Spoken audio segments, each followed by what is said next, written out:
Good morning student, class third. देखिए आज आपका पार्ट 11 शुरू होगा। मैंने मगरमच्छ पकड़ा, तो दिनांक डालेंगे, कक्षा का डालेंगे। आगे देखिए, मगरमच्छ जल में रहने वाला खतरनाक जीव है, यानी बहुत ही डेंजर है। यह धरती पर भी रह लेता है। मुंह फाड़ते मगरमच्छ को देखकर हम सब डर जाते हैं। क्या आपने कभी मगरमच्छ को पकड़ने की कल्पना की है?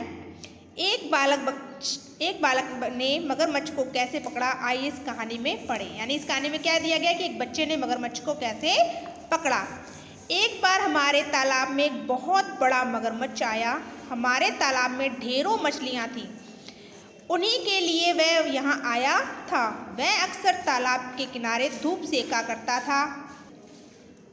मुझे मगरमच्छ का अपने तालाब में रहना तो अच्छा लगता था, पर उसका मछलियाँ खा जाना बुरा लगता था। यानी वो लेखक जो कहता है वो क्या कहता है, तालाब में मगरमच्छ रहता है ये तो हमें अच्छा लगता था, पर जो वहाँ की मछलियाँ खाता था उससे मुझे बुरा लगता था। मैं चाहता था कि वह चला जाए अपने आप, तो वह जाता नहीं था। इसलिए मैंने उसे ईंट पत्थर मारकर भगाने की कोशिश की। मेरी सारी कोशिशें बेकार गईं।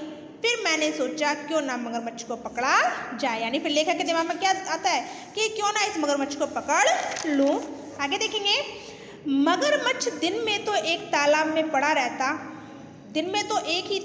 पड़ा रहता और रात को मछलियाँ खाने के लिए एक तालाब से दूसरे तालाब में जाता था और अपने निशान छोड़ता जाता था। तो क्या होता है कि वो दिन भर तो एक ही तालाब में पड़ा रहता है, लेकिन रात को क्या करता था, मछलियाँ खाने के लिए एक तालाब से दूसरे तालाब में जाता था। लेकिन जब वो रास्ते में जाता तो क्या होता था, जिस रास्ते से निकल के जाता था वहाँ पर अपने निशान छोड़ देता था। जैसे मट्टी में चलते हैं तो हमारे पैरों के निशान बन जाते हैं, ऐसे वो मट्टी से निकल के जाता था तो वहाँ से पता चल जाता था यहाँ से मगरमच्छ निकला है। उन निशानों के सहारे मैंने पता लगाया कि मगरमच्छ ने तालाब के किनारे की झाड़ियों में एक बड़ा सा छेद बना दिया है। फंदा लगाने की यही सबसे अच्छी जगह थी।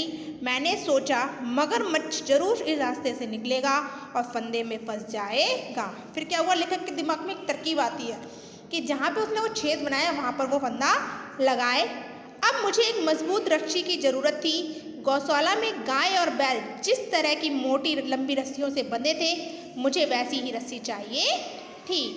एक दिन शाम को मैंने गौशाला में एक लंबी रस्सी निकाली। रस्सी के एक सिरे में अच्छा मजबूत फंदा बनाकर मैंने झाड़ी के उसी छेद में फंसा दिया। रस्सी का दूसरा सिरा एक पेड़ के तने से बांध दिया।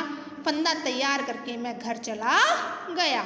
तो क्या करता है लेखक, उसके दिमाग में आता है कि मुझे इसे पकड़ना है, तो क्या करता है, गौशाला किसे बोलते हैं, जहाँ पर गाय रखी जाती हैं, तो गौशाला से क्या करता है, एक लंबी सी रस्सी निकाल लेता है और उसके सिरे में क्या करता है, अच्छा सा मजबूत फंदा बनाकर झाड़ी के उसी छेद में फंसा देता है जहाँ पर वो जाता था।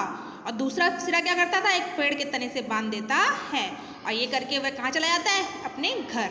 तो आज के लिए यहाँ तक ही वीडियो। नेक्स्ट उसमें आगे की रीडिंग बताएंगे कि वो जो मगरमच्छ था फंसा या नहीं फंसा, फिर उसने क्या किया उस मगरमच्छ को लेखक ने।